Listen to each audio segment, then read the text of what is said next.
মাথা তুলছিলেন না।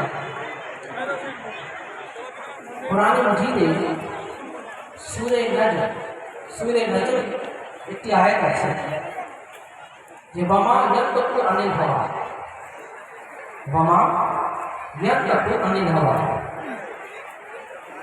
আল্লাহ পাক বলছেন রাসূল পাকের জন্য, যে রাসূল পাক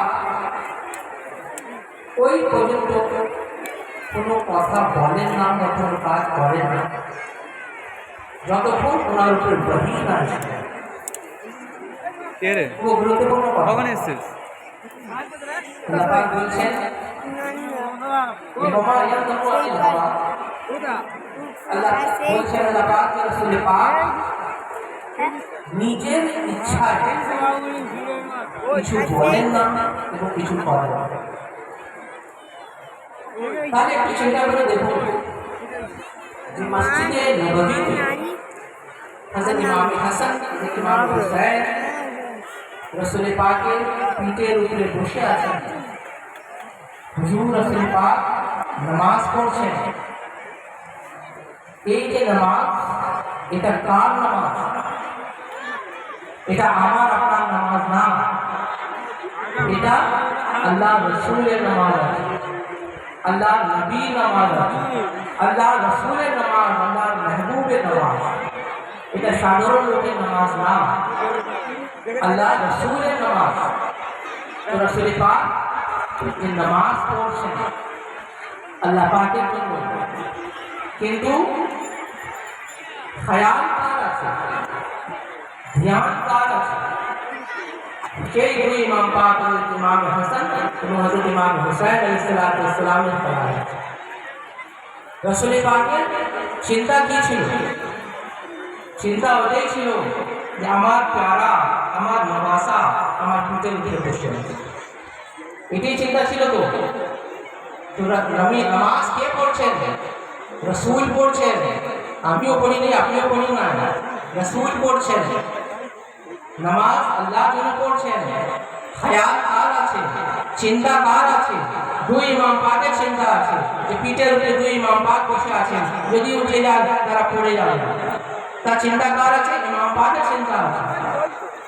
তাহলে এখানে যে আল্লাহ পাক সূরা নাযিল করলেন ওয়ামা ইয়ানতিকু আনিল হাওয়া, রাসূল পাক নিজের ইচ্ছায় কিছু বলেন না বা কিছু করেন না। তাহলে দেখুন এখানে রাসূল পাক যে সাজদায় পড়ে আছেন, ওনার নওয়াসারা ওনার পিঠের উপরে আছেন, উনি সাজদায় যে পড়ে আছেন, তাহলে রাসূল পাক কি নিজের ইচ্ছায় উঠছেন না, আল্লাহর ইচ্ছায় উঠছেন? কার ইচ্ছায় উঠছেন?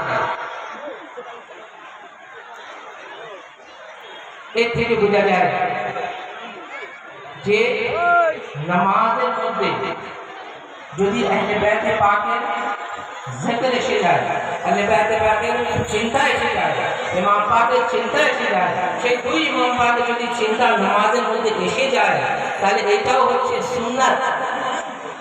এটাও হচ্ছে সুন্নাত। সুন্নাত কাকে বলে জানেন তো?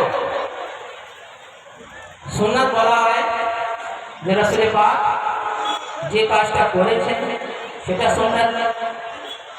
রাসূল পাক যে কাজটা করতে বলেছেন, আদেশ করেছেন, সেটাও সুন্নাত। রাসূল পাকের কাছে যদি অন্য লোক কিছু কাজ করেছে কিন্তু উনি সেই কাজটা বারণ করেন না, তিনি বলেছেন কাজটা চালিয়ে যাও, কাজটা করতে থাকো, এই যে উনি বলে দিলেন যে কাজটা করো, এটাও হচ্ছে সুন্নাত। তো রাসূল পাক যেটা করে গেছেন ওটা আমাদের জন্য, অর্থাৎ এই মুসলমানদের জন্য ওটা হচ্ছে সুন্নাত। তো রাসূল পাক যে চিন্তা রাখছেন দুই ইমাম পাক, এটাও হচ্ছে সুন্নাত। রাসূল পাকের অনেক হাদিসে পাক আছে, অনেকে আছেন যারা দেখেন রাসূল পাক কিভাবে পানি খেয়েছেন, কিভাবে খানা খেয়েছেন, কিভাবে শুয়েছেন, এই সুন্নাতগুলো ফলো করা নিশ্চয়ই এটাও ফলো করা উচিত। কিন্তু এত বড় সুন্নাত, এত বড় হাদিসে পাক যে আহলে বাইতে পাকের জন্য রাসূল পাক বলেছেন, এই সুন্নাতটাও ফলো করা উচিত। যেভাবে রাসূল পাক কিভাবে বসছেন, শুনছেন, দাঁড়াচ্ছেন, এটা আমরা ফলো করছি, ঠিক সেইভাবে রাসূল পাক ইমাম পাকের জন্য আহলে পাকের জন্য যে এত বড় সুন্নাত, এতগুলো হাদিসে পাক বলে গেছেন, এটাও আমাদেরকে মানা উচিত, এটাও আমাদেরকে অনুসরণ করা উচিত, এটাও আমাদেরকে ফলো করা উচিত। তো হাজরিন মাহফিল